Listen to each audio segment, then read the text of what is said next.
আল্লাহর নামে যেই পশুটা কুরবানি করি এটা শুধুমাত্র আল্লাহর সন্তুষ্টির জন্য।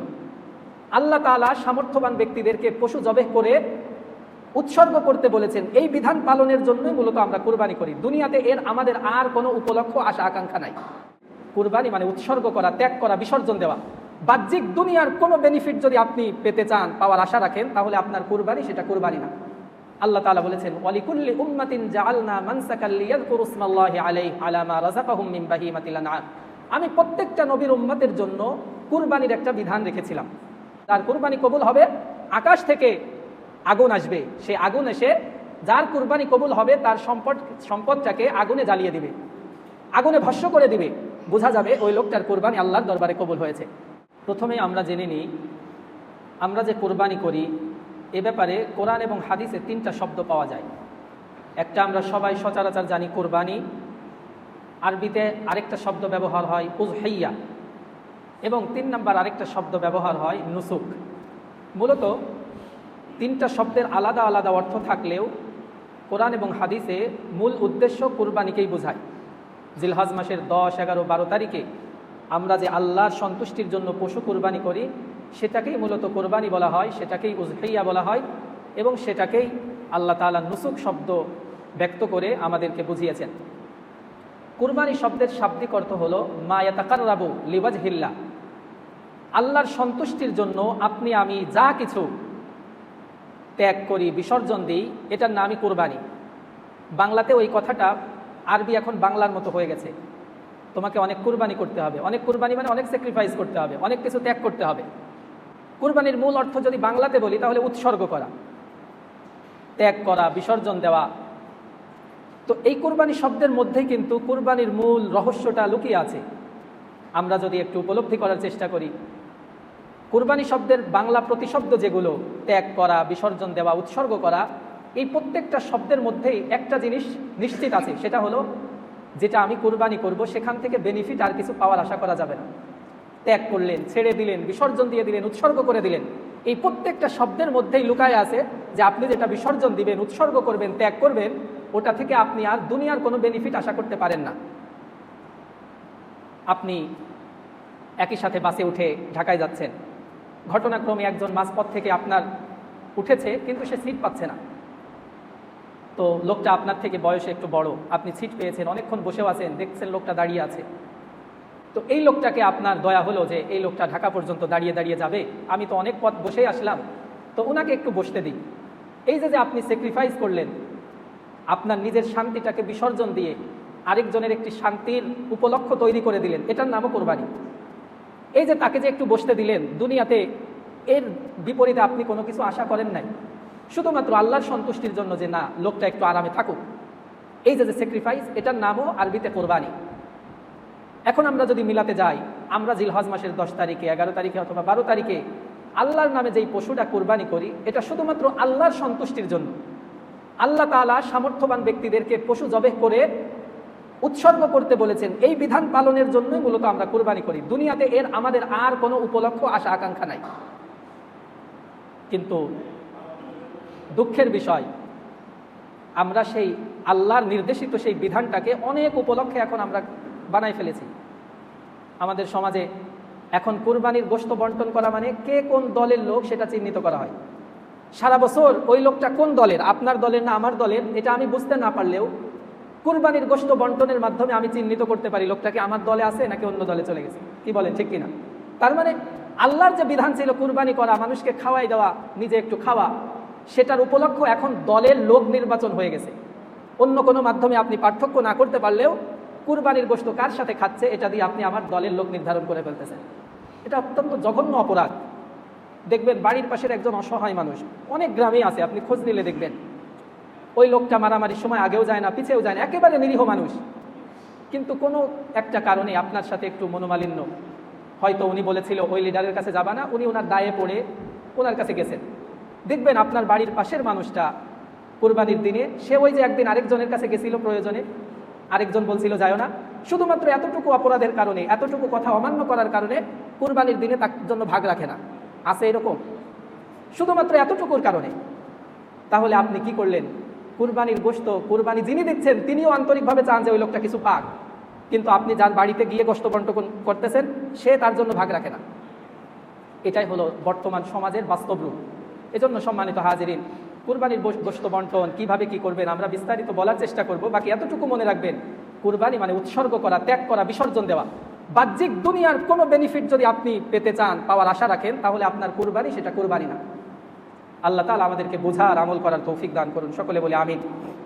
সম্মানিত হাজিরিন, প্রতি বছরই যেহেতু কুরবানির বিধান আসে, ঈদুল আজহা আসে, কুরবানি সম্পর্কে আমাদের মোটামুটি অনেকেরই জানাশোনা বেশ ভালো আলহামদুলিল্লাহ। তারপরেও দু একটা কথা না বললেই হয় না। আমরা মনে করি শুধুমাত্র উম্মতে মুহাম্মাদই মনে হয় কুরবানির বিধান পালন করেন, না।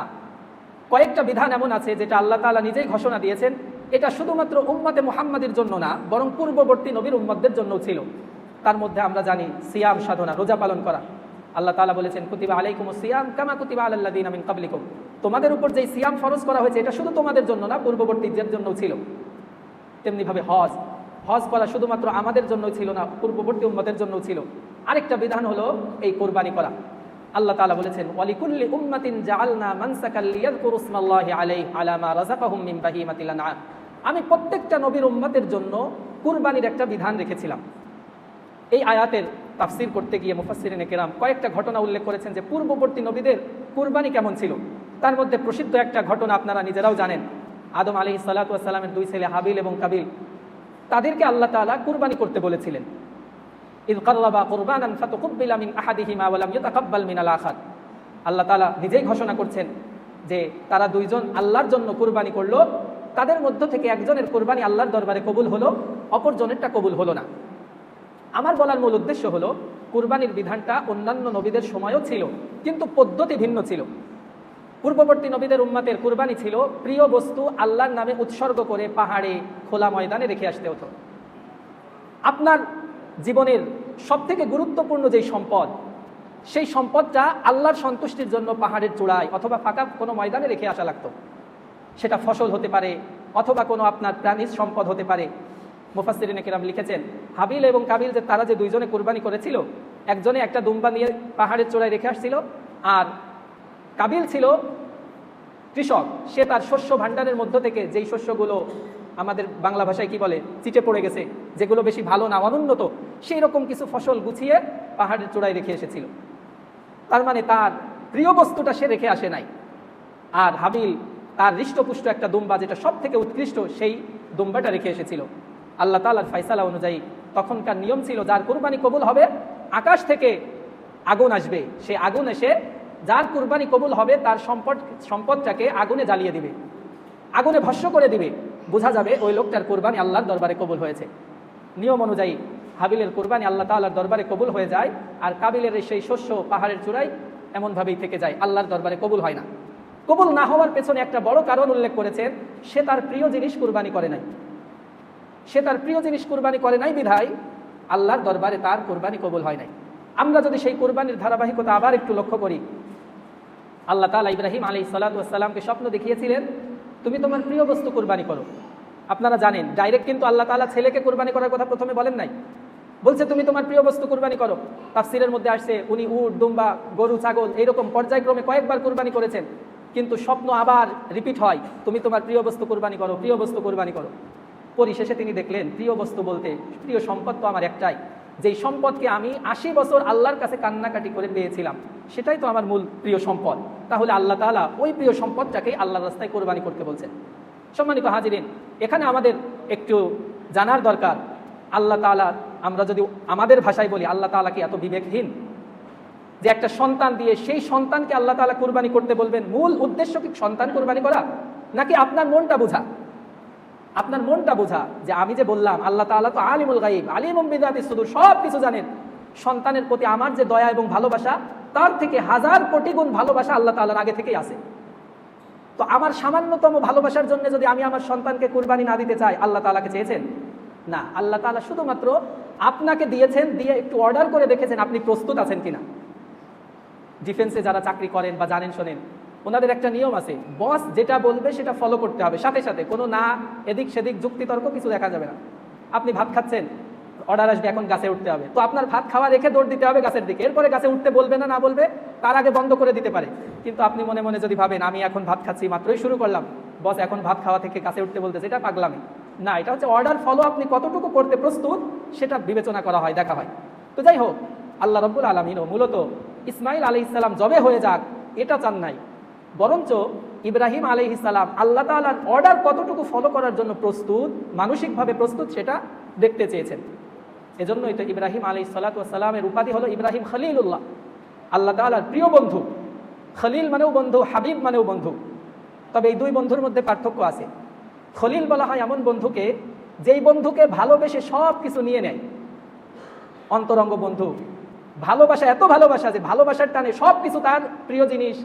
একটা নতুন শার্ট কিনছে, বন্ধুর সাথে খুব ভালো সম্পর্ক, দোস্ত এটা আমার লাগবে, আমারে দিয়ে দে। তো বন্ধু প্রস্তুত, আমার বন্ধু চাইছে এর থেকে আর কি কিছু আছে, আমি গায়ে দেয়া যা, বন্ধু গায়ে দেওয়াও তাই। তো খলিল মানে এমন বন্ধু যেই বন্ধুর থেকে ভালোবেসে সব কিছু নিয়ে নেয়, আর হাবিব মানে এমন বন্ধু যেই বন্ধুকে ভালোবেসে সব দিয়ে দেয়। তো আমাদের নবী মুহাম্মদুর রাসূলুল্লাহ সাল্লাল্লাহু আলাইহি ওয়াসাল্লাম তিনি হলো হাবিবুল্লাহ, আল্লাহ তাআলার এমন প্রিয় পাত্র যেই প্রিয় পাত্রকে ভালোবেসে সব কিছু দিয়ে দিয়েছেন। আর ইব্রাহিম খলিলুল্লাহ এমন বন্ধু যেই বন্ধুকে ভালোবেসে জীবনের সব গুরুত্বপূর্ণ জিনিস নিয়ে নেওয়ার জন্য চেষ্টা করেছেন। বন্ধুত্বের খাতিরে এটা কোনো অপরাধ না। সম্মানিত হাজিরিন, তাহলে কুরবানির ইতিহাস থেকে সংক্ষেপে আমরা যে জিনিসটা উপলব্ধি করতে পারি সেটা হলো আপনার আমার প্রিয় বস্তু কুরবানি করতে হবে। আপনি প্রিয় কিভাবে বানাবেন, আন্তরিকভাবে বানাবেন কিভাবে, সেটা আপনার ব্যাপার, কিন্তু আল্লাহ তাআলা প্রিয় বস্তু চেয়েছেন আপনার কাছে। এই জন্য আকাবের যারা পূর্বসূরি, যা বুজুর্গানে দিন ছিলেন, তারা একটা পদ্ধতি অবলম্বন করতেন। একটা পশু আমাদের সমাজে আমরা নিজেরাও তো এমন হয়ে গিয়েছি, আগামীকাল কোরবানি, আজকে গরুটা কিনি, একদিন আগেই কিনি, 2 দিন আগে কিনলেও একটু ঝামেলা মনে হয়, এটা বাস্তবতা, এটা ওপেন সিক্রেট হয়ে গেছে, সবাই আমরা মানি। কারণ কি, রাখার জায়গা না, ওইভাবে প্রস্তুতি নিয়ে রাখা। অনেকেই চিন্তা করেন পশুটা আমার বাড়ি এসে 2-1 দিন এরকম থাকলে তো খাবারই খাবে না, বাস্তবতাও এমন হয়। তো যাই হোক, আমাদের সমাজের বাস্তবতা, একদিন আগে কিনতে পারলে, ঈদের দিন সকালে পৌঁছাতে পারলে আলহামদুলিল্লাহ আরো ভালো। এটা অপরাধ তা বলছি না, তবে আমাদের এখানে একটু ঘাটতি আছে। তো পূর্বসূরি বুজুর্গানের দিন তারা কি করতেন, একটা গরু, একটা ছাগল, একটা বকরি, যাই বলেন, কুরবানি করার নিয়ত করলে মোটামুটি 1 বছর আগে কিনতেন। সেটাকে কিনে নিজে খাওয়াতেন, পুষতেন, আদর করতেন, যত্ন করতেন, তার প্রতি একটা মায়া মহব্বত, ভালোবাসা তৈরি করতেন। আমরাও তো ছোটবেলায় দেখেছি অনেক পালের গরু ছাগল কুরবানি করার সময় ছেলে মেয়েরা বড়রাও কান্নাকাটি করতো, দেখছেন আপনারা, আমাদের চেয়ে আরো বেশি। তো এখন সেই মহব্বতটা আর ভালোবাসাটা দেখা যায় না। আগে ছিল যে পশু জবে করার সময় বাড়ির যিনি কর্তা, যিনি পুষেছেন, খাওয়াইছেন, তিনি সামনে থাকতে পারতেন না, মায়া মহব্বতের ঠেলায় কান্না চলে আসতো। তো যাই হোক, আমরাও চাইলে বিভিন্ন পদ্ধতিতে আমাদের এই পশুর সাথে সম্পর্কটা তৈরি করতে পারি, অল্প সময়ের মধ্যেও করতে পারি। আপনি আমি 1-2 দিন আগে যে পশুটা কিনি, এই 1-2 দিনই আমার যতটুকু সামর্থ্য আছে তার সাথে একটু অন্তরঙ্গ আমার পক্ষ থেকে দেখানোর জন্য হলেও, আল্লাহকে বুঝ দেওয়ার জন্য হলেও, যে আল্লাহ আমার তো এই ব্যবস্থা নাই, গরুর এনে রাখার সেরকম ব্যবস্থা নাই, এই 2 দিন আগে আনছি, তো তারে নিজ হাতে একটু খড়কুটা আপনি দিয়ে দেন, একটু পানি খাওয়ান, তারে একটু এই 2 দিনই আদর যত্ন করেন, এতটুকু তো আল্লাহ তাআলার জন্য হলে আল্লাহ তাআলা খুশি হবেন। কি বলেন, ঠিক কিনা? সম্মানিত হাজিরিন, তাহলে আমাদের প্রিয় বস্তু আল্লাহর নামে কুরবানি করতে হবে, এটা হলো মূল কথা। নাম্বার 2, কুরবানি এমন একটা বিধান যেই বিধানটা পালন করে আপনি আল্লাহকে কোনো কিছু দিতে পারবেন না। একটু ভালো করে খেয়াল করেন, আপনি নামাজ পড়তে আসেন, আপনি আল্লাহর কাছে বলতে পারবেন, আল্লাহ এই যে 1 কিলোমিটার, 1.5 কিলোমিটার, আধা কিলোমিটার দূর থেকে মসজিদে এসে নামাজ পড়ছি, এটা কিন্তু আমি দেখানোর মতো কিছু একটা আছে। কি বলেন, আছে না? ঝড় বাতাস হচ্ছে, ওয়েদার এত গরম, প্রচন্ড গরমের মধ্যেও আমি আপনি মসজিদে আসছি, তার মানে এই ইবাদতের কিছু একটা দেখানোর মতো কিছু আছে আল্লাহর নাম। আপনি রোজা রাখেন, সারাদিন না খেয়ে থাকেন, আল্লাহর কাছে কিছু বলার মতো আছে যে আল্লাহ এই সারাদিন আমার খাবার ছিল, পানীয় ছিল, ভালো ভালো খাবার ছিল, আমি খাই নাই তোমার জন্য, বলতে পারবেন। কিন্তু কুরবানি এমন একটা বিধান, এই বিধান পালন করে আপনি আল্লাহর কাছে বাহ্যিকভাবে কিছুই বলতে পারবেন না যে এটা আপনার জন্য করছি। কারণ কি, কুরবানি আপনি যে কয় টাকা দিয়ে কেনেন, ওই কুরবানির গোশত আল্লাহর কাছে যায় না, রক্ত আল্লাহর কাছে যায় না, কিছুই যায় না। শুধুমাত্র আল্লাহ তাআলার কাছে যায় আপনার অন্তরের ভয়, আল্লাহ তাআলার প্রতি আপনার যে ভালোবাসা, সেটা যায়। তো এই বিধানটা পালন করা, প্রপারলি পালন করা, এই বিধানটা সব থেকে কঠিন। কারণ আপনি কুরবানি করার আগ পর্যন্ত, কুরবানি করার পরে সবই তো আপনার। আল্লাহ তাআলা আগেই ঘোষণা দিয়ে দিয়েছে, তোমার ওই কুরবানির পশুর রক্ত, মাংস কিছুই আমার কাছে পৌঁছবে না, শুধুমাত্র তোমার তাকওয়াটা পৌঁছবে। এখন এই তাকওয়াটা আমাদের পরিপূর্ণ আছে না না আছে, এইটা আল্লাহকে দেখাইতে হবে। এটা অনেক কঠিন কাজ। আল্লাহ যদি বড় কোনো শারীরিক কষ্ট দিয়ে বলতো যে এটা দেখাইতে হবে, আমরা অনেকেই পারতাম, অনেকেই সেই হিম্মত করতে পারতাম যে না আমি এটা করছি ফুলফিল। কিন্তু আল্লাহ তাআলা এমন একটা জিনিস চাইছেন যেটা দেখানো, যেটা প্রপারলি আল্লাহর কাছে উপস্থাপন করা অনেক কঠিন। সম্মানিত হাজিরিন, তো আমি কয়েকটা পয়েন্ট আপনাদের জন্য বের করছি যে আপনি যে কুরবানিটা শুধুমাত্র আল্লাহর জন্যই করেন, এটা আল্লাহর কাছে বলা লাগবে না, দেখানো লাগবে না। এখন সেটা আপনি কেমনে বোঝাবেন যে আল্লাহ এই যে কুরবানিটা করলাম, এই পশু জবে করলাম, এটা শুধুমাত্র তোমার জন্যই করছি, এটা দেখানোর কয়েকটা ওয়ে আপনি বের করছি, আপনারা সেটা ফলো করলে করতে পারেন। এক নাম্বার, আপনার আন্তরিকতার মধ্যে কোনো কমতি যেন না আসে। এখন আন্তরিকতার মধ্যে কমতি আসবে না, আন্তরিকতা বাড়াবো কেমনে? আপনার কিছু জিনিস চিন্তা ভাবনা করতে হবে। এক নাম্বার, আপনি মনে মনে কুরবানি যেদিন থেকে নিয়ত করেছেন, কুরবানি জবে করার আগ পর্যন্ত অন্তত আপনি মনে মনে ভাববেন, আল্লাহ তুমি তো চাইলে ইব্রাহিম আলাইহিস সালামের মতো আমার সন্তানটাকেও তো কুরবানি করতে হুকুম দিতে পারতে, সেটা তো তুমি আমাকে দেও নাই, অনেক বড় ইহসান করছো। ওই পরীক্ষায় যদি আমাকে ফেলতে, আমি পাশ করতে পারতাম না। আল্লাহ আমাকে যেহেতু এইরকম বড় একটা পরীক্ষা থেকে তুমি হেফাজত করছো, আমার পক্ষ থেকে এই সামান্য হাদিয়া তুমি কবুল করে নিও। আপনি যখন এইরকম চিন্তা করবেন যে আল্লাহ আমার ছেলেটাকে যদি কুরবানি করতে বলতো, অথবা ফিক্সড করে দিত যে তোমার জন্য এত টাকা বাজেটের কুরবানি করা লাগবে, কঠিন হয়ে যেত না? আল্লাহ তাআলা কি এমন কোনো বাজেট করে দিছে যে 7,000 টাকা দামের মহিলা ছাগল কুরবানি দিলে তোমার জন্য হবে না? হবে তো। তো এই যে উপলব্ধি, এইটা যদি আপনি করতে পারেন, তাহলে দেখবেন ওই কুরবানির গোশত কয় ভাগ করব, কয় ভাগ নিজে খাবো, এইটা নিয়ে আপনার মাথা ব্যথা আসবে না।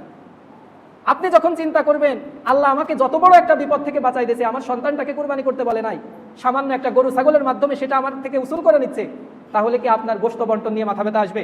আপনি মনে মনে চাইবেন সব নিয়ে যাক, তো সমস্যা নাই। সম্মানিত হাজিরিন, নাম্বার 2, আপনি যে আল্লাহর জন্য কুরবানিটা করেছেন, এটা আল্লাহকে বোঝানোর জন্য আরেকটা মাধ্যম হলো এই যে আমাদের সমাজে এখন বড় সড়ো একটা মাসআলা আলোচনা হয়, হুজুর কুরবানির গোশত কয় ভাগ করব। এই যে ভাগ, আসলে এই ভাগ কি দিয়ে দেওয়ার জন্য না নিজে রাখার জন্য? প্রশ্নটা করে হুজুরদের কাছে যে আমরা এখন প্রশ্ন করি, হুজুর কুরবানির গোশত কয় ভাগ করব, এই ভাগের কথা জিজ্ঞেস করে কি বেশি দেওয়ার জন্য না বেশি রাখার জন্য? কোনো রকম যদি হুজুর বলে যে না আপনি এটা রাখতে পারবেন, তাহলে তো একটু, তো এই টেন্ডেন্সি থেকে আপনার বেড়ে হয়ে আসার জন্য আপনার যেটা দরকার সেটা হলো, আল্লাহ তাআলা যদি আমার সন্তানটাকে কুরবানি করতে বলতেন, এরপরে গোশত বিলু করতে বলতেন, সাপোজ মনে করেন, তা আমি কি তখন চিন্তা করতাম এই সন্তানের গোশত আমি বেশি রাখবো না কম রাখবো না মানুষকে দিয়ে দেবো? করতে পারতেন? বাস্তবতায় আপনারা একটু চিন্তা করে দেখেন, কুরবানির ইতিহাসটা যদি ওইভাবেই চলে আসতো, কি অবস্থা হতো? তখন তো আর আপনি গোশত বেশি রাখবেন না কম রাখবেন, শুনতে যদিও একটু অন্যরকম লাগতেছে, কিন্তু বাস্তবতা তো এরকমই। তখন কি আপনি চিন্তা করতেন গোশত বেশি রাখবো না কম রাখবো? এগুলো একটু খেয়াল করলে দেখবেন আপনার মধ্যে আর এইরকম মানসিকতা তৈরি হবে না যে বেশি রাখবো না কম রাখবো, কয় ভাগ দিয়ে দেবো আর কয় ভাগ নিজের মধ্যে রাখবো। সম্মানিত হাজিরিন, 3 নাম্বার, আপনি যে কুরবানিটা আল্লাহর জন্যই করেছেন, এটা বোঝানোর জন্য আপনি নিজে নিজে ভাববেন যে আগের জামানার কুরবানির যে সিস্টেম ছিল, আমার টাকার মধ্যে সমস্যা থাকলে, আমার নিয়তের মধ্যে গড়বড় থাকলে, কুরবানি যদি কবুল না হওয়ার সেই সিস্টেম দেখা যেত, আগে যেমন দেখা যেত যারটা কবুল হয়েছে আগুন এসে ভস্য করে দিত, আর যারটা কবুল হয় নাই পড়ে থাকতো। তো আল্লাহ যদি ওই সিস্টেম করে রাখতেন, আর আমার নিয়তের মধ্যে যদি গড়বড় থেকে যেত, আমার সম্পদের মধ্যে যদি গড়বড় থাকতো, তাহলে তো আমার কুরবানি কবুল হতো না। তো আমি পাহাড়ে খোলা ময়দানে আমার পশুটা রেখে আসতাম, সকালবেলা একটু পরে সবাই এসে দেখতো যে ওই যে অমুকের গরুটা পড়ে আছে, এই লোকটার টাকায় সমস্যা আছে, এই লোকটার নিয়তের মধ্যে সমস্যা ছিল বিধায় তার গরুটা আর এখন আগুন এসে ভস্য করে নাই, পড়ে আছে।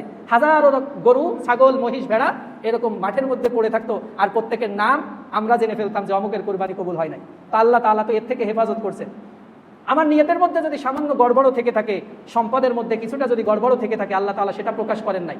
এইটা শুকরিয়া স্বরূপ তো আপনার সব কুরবানির গোশত মানুষকে খাওয়াই দেওয়া উচিত, শুকরিয়া স্বরূপ যে আল্লাহ তাআলা আমাকে বাঁচাইতেছে, আমার সম্পদে ত্রুটি আছে না আছে আল্লাহ মানুষের কাছে প্রকাশ করেন নাই, এই খুশিতে তো কুরবানির সব গোশত মানুষকে দিয়ে দেওয়া উচিত।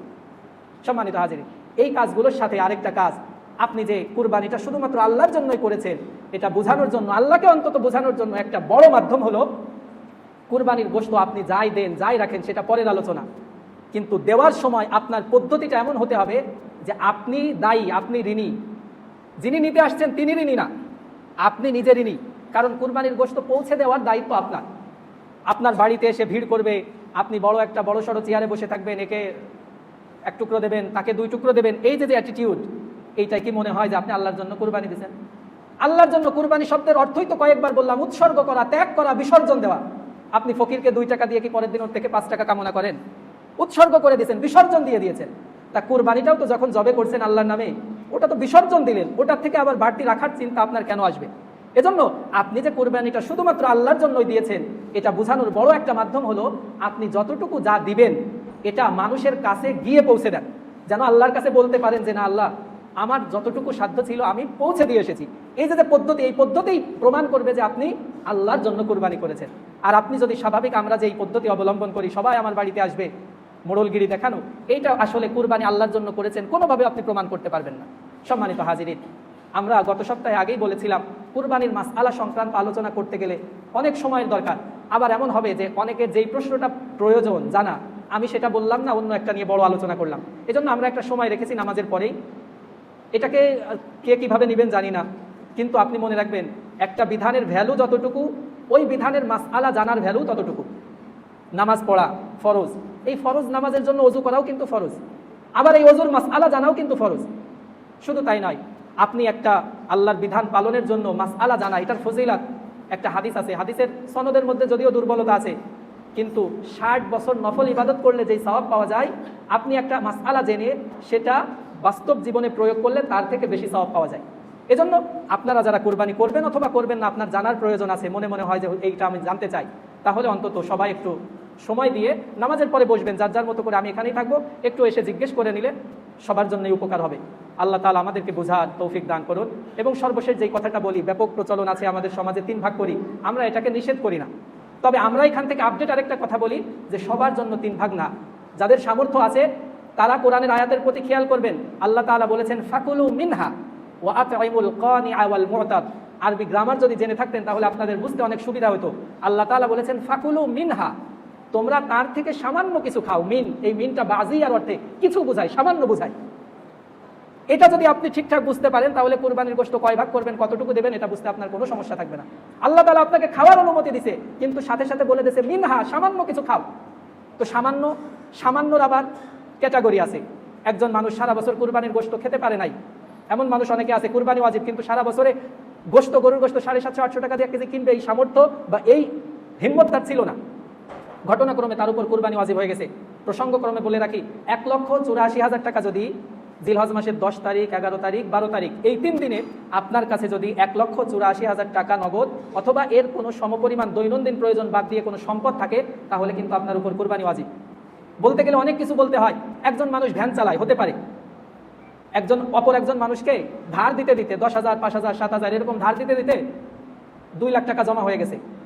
ওই লোকটা ঘটনাক্রমে এই ঈদের 3 দিনের কোনো একদিনে 2 লাখ টাকা এনে বলতেছে, তুই আমার কাছে যে 2 লাখ টাকা পাইতে, এই যে তোরে দিলাম। এখন আপনি এই 2 লাখ টাকার মালিক হয়ে গেছেন 3 দিনে, আপনার উপর কিন্তু কুরবানি ওয়াজিব। কারণ কুরবানি করার জন্য 1,84,000 টাকা, এটা আপনার সারা বছর থাকা লাগবে না। ওই 3 দিনের যে কোনো মুহূর্তে যদি আপনি মালিকানা লাভ করেন, তাহলে কিন্তু আপনার উপর কুরবানি ওয়াজিব। তো যাই হোক, যেটা বলছিলাম, আল্লাহ তাআলা বলছেন তোমরা তার থেকে কিছু খাও। ওয়া আতঈমুল কানিআ ওয়াল মুতার, আর যারা যাচনা করে, তোমাদের কাছে কিছু মানুষ আছে যারা তাদের প্রয়োজনের কথা বলতে পারে। কিছু দরিদ্র মানুষ আছে না, বাড়ি বাড়ি গিয়ে বলতে পারে, বাবা আমি অসহায়, আমাকে কিছু দাও। তো এই শ্রেণীর মানুষকে খাওয়াতে বলেছে। ওয়াল মুতার, আর কিছু কিছু মানুষ এমন আছে যারা তাদের প্রয়োজনের কথা বলতে পারে না, আত্মমর্যাদা বোধ আছে, তারা অভাবী, কিন্তু সেই অভাবটা কারো কাছে প্রকাশ করে না। আপনাকে খুঁজে খুঁজে বের করতে হবে এই শ্রেণীর লোক কারা। কারণ যারা বলতে পারে তারা আপনার বাসায়ও আসতে পারবে, আরেকজনের বাসায়ও যেতে পারবে এবং যায়। কিন্তু যারা মানুষের কাছে বলার অভ্যাস নাই, এই মানুষগুলোকে খুঁজে বের করা আপনার দায়িত্ব। বিশেষ করে এই 2 শ্রেণীর মানুষকে আল্লাহ তাআলা খাওয়াতে বলেছেন। তো এইখান থেকে আমরা একটা